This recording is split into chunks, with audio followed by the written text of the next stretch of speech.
நெல்லை மாவட்டம் வல்லநாடு உள்ளிட்ட பகுதிகளில் வெள்ள நீரில் சிக்கி தவித்த மக்களை தேசிய பேரிடர் மீட்புப் படையினர் பத்திரமாக மீட்டுள்ளனர். கூடுதல் தகவல்களை செய்தியாளர் சசிதரன் வழங்க கேட்கலாம். சசிதரன், வணக்கம். தற்பொழுது மீட்கப்பட்ட மக்கள் எங்கிருக்கிறார்கள்? அவர்களுக்கான அந்த அத்தியாவசிய தேவைகள் என்பது பூர்த்தி செய்யப்பட்டிருக்கின்றனவா? என்ன நிலவரம்? மீட்பு பணி இன்னும் தொடர்கிறதா?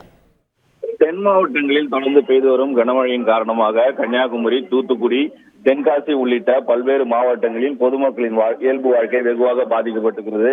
அளவுக்கு அதிகமான மழை நீரின் காரணமாகவும் வெள்ள நீர் வீடுகளுக்கு புகுந்து பல்வேறு இடங்களில் வீடுகள் மூழ்கியுள்ள நிலையில் அவர்களை மீட்கும் பணியில் தேசிய பேரிடர் மீட்பு குழுவினரும் தமிழ்நாடு பேரிடர் மீட்பு குழுவினரும் அதிரடியாக அப்பகுதிக்கு விரைந்தனர். அதன் அடிப்படையில 200க்கும் மேற்பட்ட குழுவினர் ஆங்காங்கே பொதுமக்களை மீட்கும் பணியில் ஈடுபட்டு வருகிறார்கள். குறிப்பாக வல்லநாடு உள்ளிட்ட பகுதிகளில் நள்ளிரவுகளில் வீடுகளில் அதிக அளவிற்கு மழைநீர் உட்புகுந்ததால் பொதுமக்களின் இயல்பு வாழ்க்கை வெகுவாக பாதிக்கப்பட்டது.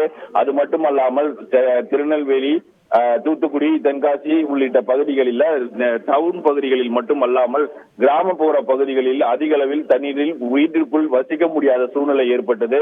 இதனால் பொதுமக்கள் தாங்களாக வெளியே வர முடியாத நிலையில் பாதுகாப்பான இடத்தில் உயரமான கட்டிடங்களில் தங்கியிருந்தனர். அவர்களை படகுகள் மூலம் கீழே இறக்கி மீட்கும் பணியில தமிழ்நாடு பேரிடர் மீட்பு குழுவினர் மீட்டு வந்தனர். இரவு நேரங்களில் தங்களிடம் இருக்கக்கூடிய அந்த லைட்கள் மூலம், டார்ச்சுகளில் பொதுமக்கள் உங்களுக்கு உதவி தேவையா என்பது குறித்து ஒலிபெருக்கிகள் மூலம் அவர்களிடம் தகவல் தெரிவிக்கப்பட்டு அவர்களை பத்திரமாக படகுகள் மூலம் மீட்டு வந்து முகாம்களில் தங்க வைக்கின்றனர். உதவி தேவைப்படும் நபர்களுக்கு ஆம்புலன்ஸ் மூலம் சிகிச்சை அளிக்கப்பட்டு வருகிறது. நேற்று காலை முதல் இது போன்று வெள்ளத்தால் பாதிக்கப்பட்டு இருக்கக்கூடிய பொதுமக்களை மீட்டு அவர்களுக்கு உணவு வழங்கும் அந்த ஒரு நிகழ்வினையும் அவர்கள் பேரிடர் மீட்பு குழுவினர் மீட்டு வருகிறார்கள். அங்கு மட்டுமல்லாமல் சாலை முழுவதும் துண்டிக்கப்பட்டிருக்கக்கூடிய இடங்களுக்கும் நேரடியாக தமிழ்நாடு பேரிடர் மீட்பு குழுவினர் படகுகள் மூலம் சென்று அங்கு மீட்டு வரக்கூடிய காட்சிகளை நம்மால் காண முடிகிறது. ரப்பர் படகுகள் மூலம் பல்வேறு இடங்களில் தீயணைப்பு துறையினர் மீட்டு கூட வரும் நிலையில் ரப்பர் படகுகள் செல்ல முடியாத நிலையில் இருக்கக்கூடிய இடங்களுக்கு விசைப்படகுகள் மூலம், ஃபைபர் படகுகள் மூலம் தமிழ்நாடு பேரிடர் மீட்பு குழுவினர் விரைந்து மீட்பு பணிகளை தொடர்ந்து நடைபெற்று வருகிறது. நேற்று இரவு ஒரு 17 நபர்களை இந்திய கடற்படை ஹெலிகாப்டர்கள் மூலம் அவர்களை மீட்டிருக்கக்கூடிய நிலையில் இன்று காலையும் இந்த மீட்பு பணி தொடரும் என எதிர்பார்க்கப்படுகிறது.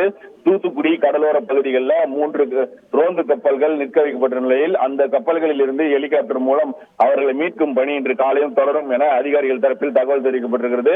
மேலும் அந்த ஹெலிகாப்டர்கள் மூலம் பொதுமக்களுக்கு உணவு வழங்கவும் திட்டம் தயாராக இருக்கிறதாகவும், அதன் மூலம் பொதுமக்கள் வெளியே வர முடியாத நிலையில் மொட்டை மாடிகளில் தங்க வைக்கப்பட்டிருக்கக்கூடிய பொதுமக்களுக்கு உணவுகளை வழங்கி அங்கிருந்து மீட்கும் பணியும் இன்று இந்திய கடலோர காவல்படையானது தூத்துக்குடி பகுதிகளிலும் தென்காசி பகுதிகளிலும் நடைபெறும் எனவும், தொடர்ச்சியாக தமிழ்நாடு பேரிடருடன் இணைந்து தேசிய பேரிடர் மீட்பு குழுவினரும் பல்வேறு பகுதிகளில் வெள்ள நீரில் பாதிக்கப்பட்டுள்ள பொதுமக்களை மீட்டு வரக்கூடிய காட்சிகளை நம்மால் காண முடிகிறது.